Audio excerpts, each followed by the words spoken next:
So our next speaker is Di Clark, who has worked as a consultant ecologist for the last 20 or so years and currently runs her own consultancy practice, Koru Ecology Associates, based in Swansea. She has also been a key volunteer over the years across the conservation and ecology sector and is a current member of Glamorgan Back Group. She also has an interest in dormice, and today Di is going to talk a little bit about the elusive species and how tracking tunnels can be used as a method to detect dormice in woodland and hedgerows. So Di, are you there? Yes, I am, yeah, just. Thanks a lot. I'll just try and share my screen a second. Has that worked? Yeah. It's not full screen yet, but we can see it. Great. I'm just gonna hopefully do that.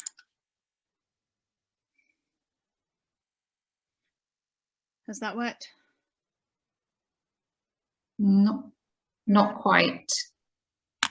It seems to be thinking about it, but it hasn't gone to full screen yet. This happened last time.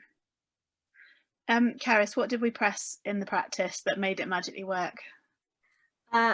If you go on to, was it share new screen, share new window? Yeah. And then is the presentation mode available? Let me stop sharing a second. Sorry, guys.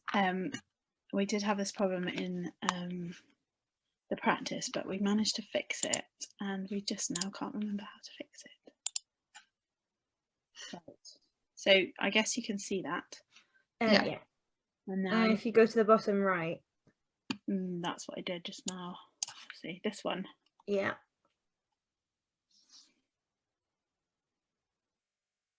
Does that work? No. Okay. Not properly, no. That's fine. I think what I'll just do is, rather annoyingly, I'll do it with the non-screen, non-slideshow mode, because otherwise we might be here a while. Unless that works. Hang on. I'm just pressing random buttons here. That's worked. Yes. Okay, now I also need to, I suppose, put my camera on. Oh, I can't have to do that. Sorry, guys. I'm very conscious that we're over time. Where's my camera gone?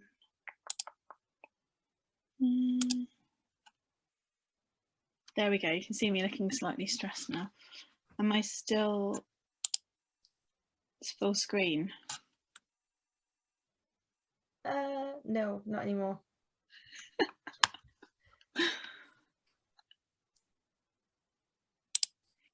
Right. Sorry, guys. This is rather embarrassing.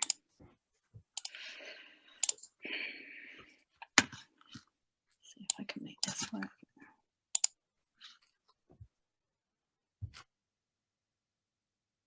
Just thinking about it. Okay. How is this? Drum roll. That's great. That's worked, yeah. Fantastic. Okay, cool. You can hear me all right? I'm not too quiet or anything. Okay, cool. So yeah, so I'm going to talk to you a little bit about using tracking tunnels to find dormice today. Thank you very much for having me. So I'm Di. I am a freelance ecological consultant, and I also do lots of other things, as Kate's already mentioned. I've been working with dormice for quite some time, so I did all my training in Savernake Forest in Wiltshire, and I got my English dormouse licence around 2009, and then I also got a Welsh licence in about 2014, so I have been doing dormice work for quite some time. So I am going to go reasonably quick through this because I am really conscious of time, etc. And I'm also not going to go into too much detail because I'm guessing that quite a lot of you know quite a lot of this stuff already. So just a very brief introduction to dormice. So we know that they're mammals, we know that they're rodents, we also know that they are nocturnal. Look at those big beady eyes there. They're so cool, and they're also very cute. So don't underestimate how cute they are, because that is actually a very useful thing when it comes to working in conservation. They are not called flagship species for nothing. What else do we know about dormice? So, oh, no, I can't move my thing on. There we go. Right, so we also know that they're arboreal, which means they climb around in trees like squirrels. They're kind of like mini squirrels, really. They also hibernate. This dormouse on the bottom right isn't actually hibernating, he's just in torpor. So they do sort of sleep at random times as well. They're not fully hibernating. And some people argue that they don't fully hibernate through the winter either. There is evidence that they do wake up when the weather changes and go and look for some food. So they're also nocturnal. I think did I say that already? I'm not sure. I did. Yes, they're nocturnal, so they come out at night mostly. They are active in the day occasionally when you're doing box checks and things, but they do spend a lot of time looking for food and mates and all the rest of it, whatever dormice do at night. So they are quite tricky to find. They are also omnivores. Now I put this slide up and then realised that I didn't have any kind of pictures of caterpillars or aphids, which are other things that they eat, alongside pollen, nectar, berries, nuts, fruit, etc. You'll also see in the top right hand corner there's a picture of a hazelnut cluster. They are also known as a hazel dormouse because they do eat a lot of hazel, and that has been something that we've known about for a long time, but we've also learnt more recently that dormice eat a lot of other things as well. So that's partly why, I mean, I've got that slide up there, but I just want to make sure that people know that they do eat absolutely loads of other stuff as well. So calling them hazel dormouse is a little bit misleading. So they also like really nice woodlands. The bottom left-hand picture is a lovely woodland that I did a lot of volunteering in Derbyshire, and you can see that it's very complex in structure, and there's quite a lot of open space on the left-hand side. There's some bigger mature trees. There's some fallen trees, there's bramble scrub where things have opened up, and there's a lot of young growth as well. And then on the right-hand side, that picture is, I can't remember where I took that, but it's basically hazel coppice. So they're often found in hazel coppice, ancient hazel coppice, and young stuff as well. Basically, anywhere there's a good mixture of scrub and understory and canopy, and a good mix of species, and a large enough area and good connectivity. So hedgerows are also important to link woodlands and other areas of trees together. They're just super elusive. So if you think about a creature that you might struggle to find, if you add in that they only come out at night, sort of mostly, they run around in the trees. They don't really go down on the ground, and they're quite small. So you add all these things together, they can be really challenging to find them. So how on earth do we know they're there if we find them really difficult to find? So this picture here, I've borrowed this from Ian, I hope he doesn't mind, is a picture of some hazelnut shells, and they've been opened in a very characteristic way by dormice, and by looking at the way they've been opened, you can tell that they have been opened by dormice. And this is a really fantastic tool to try and find dormice. Basically, you may have heard of the Big Nut Hunt. Well, this is a really cool citizen science project which involved getting lots of people out there to check their woodlands, particularly where there was hazel, and to collect hazelnuts and see whether they've been opened by dormice or not. And one of the wonderful things about that project is that, well, it's a citizen science project, so anyone can get involved, but also it's very sort of non-intrusive and doesn't require a license from anyone who's doing that. So that is one way to see if we've got dormice in a particular woodland or not. There was also, I think this was very late 80s, early 90s, that Michael Woods, who's the chap on the left, and Pat Morris on the right, started talking about using nest boxes for dormice. And these pictures are taken in, I think, 2008 at the International Dormouse Conference in Somerset. And the left-hand picture my quiz is talking about putting nest boxes on random posts in the middle of clearings, and the right hand side, Pat Morris is talking about they initially made dormouse nest boxes out of concrete. With today's hat on, it seems completely mad, but at the time they you know, it was very pioneering. They didn't really know what they were doing, and they were just experimenting with all sorts of different things. And nowadays, obviously, we use wooden nest boxes, and they are hugely effective, and they're really great for long-term monitoring studies as well. And the way we put them on the trees at a sensible height, so we can access them as humans without climbing or using ropes or ladders. And then their nests are very characteristic, so we can tell that that's a dormouse nest in the photo in the middle. But it's also really intrusive. So that photograph on the right hand side, I've actually labelled as paparazzi, because, you know, there are absolutely tons of people trying to get a camera in the face of a dormouse who's possibly quite stressed. So there are some disadvantages to this as well. And also you do need a license to check dormouse boxes where you know that they are there. So that kind of limits the number of people who can be involved in it. This is a previous colleague, Rich. We would do some work in a woodland, and we found this nest tube on a branch that's very vertical. We were quite dismissive of whoever put it up, but with hindsight, I think perhaps this branch had fallen off the tree because it died, and it wasn't actually installed in this angle. But anyway, this is another alternative method for looking for dormice nests. And these are very cheap compared to nest boxes, but they also need being checked by a license, and they don't last as long. So again, they've got some advantages and disadvantages. So what about tracking tunnels, which is what my talk is supposed to go out? So this really isn't a new technique. The top left-hand photograph was taken in New Zealand. So I worked out in New Zealand as a park ranger for a while, and I was out there for 3 years nearly. And the way ecology works in New Zealand is a lot of it is about basically preventing invasive species overtaking the native species, which sounds fine until you realise that the way that happens is that invasive species are trapped and killed or shot or poisoned or whatever. There's a whole load of things that go with that, which is, from a UK perspective, is quite hard to stomach.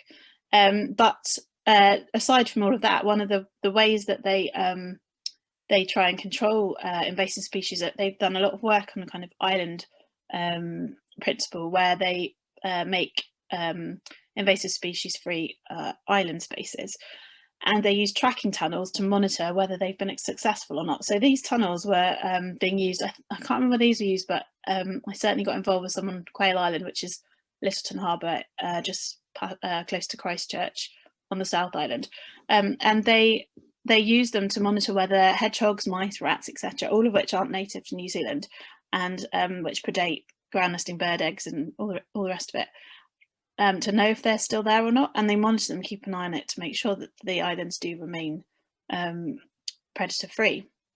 So this has been going on for a number of years, and obviously we as ecologists look at footprints and things in mud and all the rest of it, otter slides, badger prints, etc. There's books about this stuff for a long time, and then I've put in a couple of pictures of articles that have been written. So the first one I think was in just looking now in the Mammal Use, so that's a Mammal Society publication, in 2017, and there have been things done previous to that. So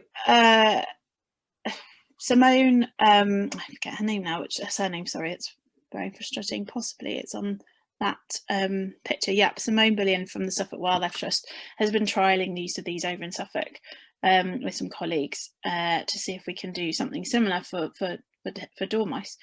And they've, you know, got some really good data, but it's been very focused in Suffolk, which is nice and warm and sunny and not as wet as Wales. So there's been quite a lot of discussion about whether this kind of technique would work as well in Wales or not, which is why I've been trying to do some work on it to find out whether it's actually feasible in a slightly wetter part of the country.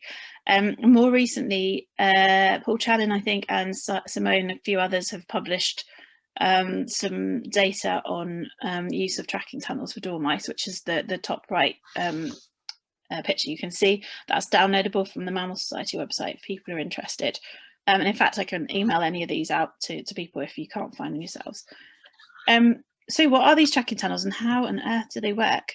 Well, they work on this principle that much the same as any other sort of tracking method that we might use using mud or any other footprint sort of tracking approach, that different species of animals have different footprints. So the pictures on the left are, I think they're wood mice, although it is saying that it's difficult to distinguish between wood mice and yellow-necked mice.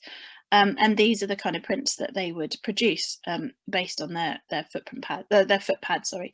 And on the right-hand side, that you can see the hazel dormouse. I should stop saying that. The dormouse has a very different structure to its foot pads, and as a result of that, the prints that it leaves are completely different and so distinctive. We talk about pizza slices or cheesy wedges, or if you've got a sweet tooth, then like cake slices. So take your pick, whatever floats your boat. And so the structure of a tracking tunnel is very similar in some ways to using a nest tube. So there is a kind of plastic box it's actually a length of downpipe that's attached to a horizontal branch, and then the insert is also plywood, a bit like a nest tube, and then there's two masking tape ink pads at either end, one at either end of the tunnel, so they're open at both ends, not like a nest tube which is only open at one. And then in the middle there's a piece of card which basically the dormouse lands on the landing platform, runs over the ink pads and deposits prints on the card in the middle of the tunnel. And the idea is that because it's in the tunnel, it stays out of the weather. Not always quite so successful in Wales or when it rains. But anyway, that's the principle. And pop a load of them out in a wood or some hedgerow, go back and check them a few weeks later and re-ink the pads, replace the card strips, etc., and stick them back out again and keep an eye on what turns up. So I've been doing a little bit of this at a couple of sites. So some at Carmel, the Wildlife Trust site, and Ross Kevin Bryn and Brynwyddion, and also at Gethley Hill, which is outside of WWBIC area, but in Swansea on Gower. So I'm just acknowledging here that the help that I had from various people in terms of site access and also funding for the equipment, consumables, and for some mileage as well, which has been amazing. It's been really great to be that supported. So these sites, so Carmel, we know there's dormice there, but we, having tracked them previously as volunteers, we just never found dormice in boxes over quite a number of years. But we do know they're there because we found hazelnuts gnawed by dormice. Ross Kevin Bryn and Brynwyddion, we know there's a good population out there, which is fab. And Gethley here, we've got some historical records, but nothing recent, despite a year or two of surveys. So that's why I chose those sites to look at. And so far I haven't had anything back from Gethley here or Carmel, though Carmel's turned into a brilliant training venue, which is fab. Ross Kevin Bryn and Brynwyddion, I put some tracking tunnels out in, I think, late August. I went back 10 days later. I put 25 tunnels out and I think 11 of them had prints in from dormice within 10 days. So it's a very quick tool to find and confirm dormice are present. I know we already knew they were there, but the point is that it can be confirmed very quickly in theory, perhaps not at every site as we're seeing at Carmel. So very quickly, this is this is like the most boring slide ever. This is what you might find in your tracking tunnels. Mould, number one, and this occurs quite a lot. So this is not dormice prints or mouse prints or any other prints, it's just mould. Yeah, I'll move on swiftly from that one. So these prints are interesting. With my New Zealand hat on, they look like weta, if anyone knows what a weta is, but it's some kind of insect, I'm pretty sure. If anyone has any idea, please tell me, because that would be fab. I'd love to know what these are. They're in kind of little groups of 3, lines of 3, a lot of them, but I'm not sure what they are. These are mouse prints. I don't know if we have yellow-necked on this site, but it's either yellow-necked or the wood mouse. So you can see they're quite distinctive and they're sort of oval shaped pads. And then drum roll, this is what, oops, she says drum roll and I can't forward my slide. Drum roll, this is what dormouse prints look like. So this is a real life example, just so you can see how distinctive they are and how very clear it is that that's dormice and it's not ordinary wood mouse. Ordinary, poor wood mice. So yeah, this has been a fantastic tool. And also because I'm just going to flick to the next, there we are, slide. So for the recording community, this is amazing because it can be a very powerful tool to find dormice where we don't have records already. And there's heaps of squares, I think, in the WWBIC area where they're not recorded at the moment. There are disadvantages and there are advantages. So advantages, I'd say that that they are accessible to a lot of people once you've got the kit, and you don't need a license to do that. So it means that people without a license can help with a little bit of basic training.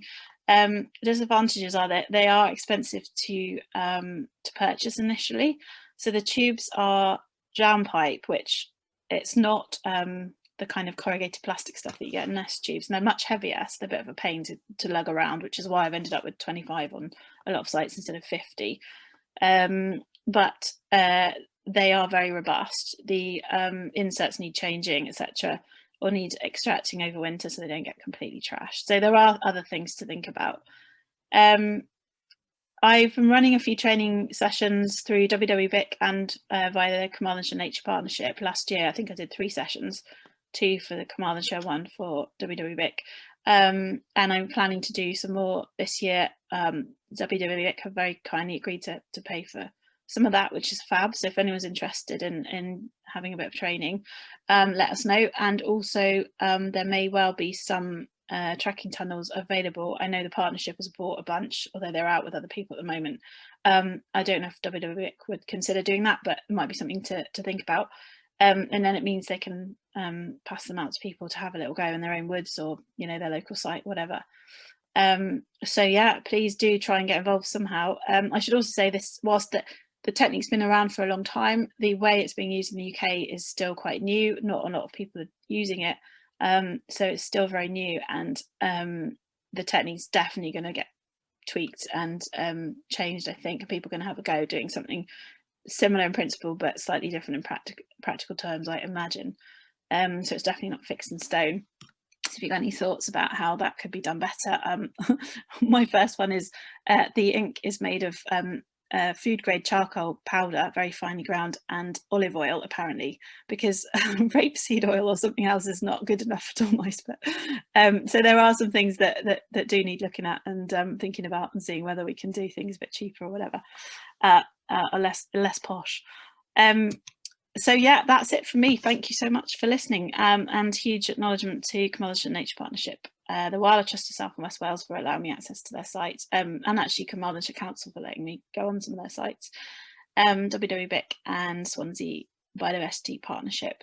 And the photo on the right is me the first time I ever found dormouse prints, and I was so excited. It was just awesome. I just almost didn't believe it would work until it happened. So it does work, and it's fab, and it's a really cool technique.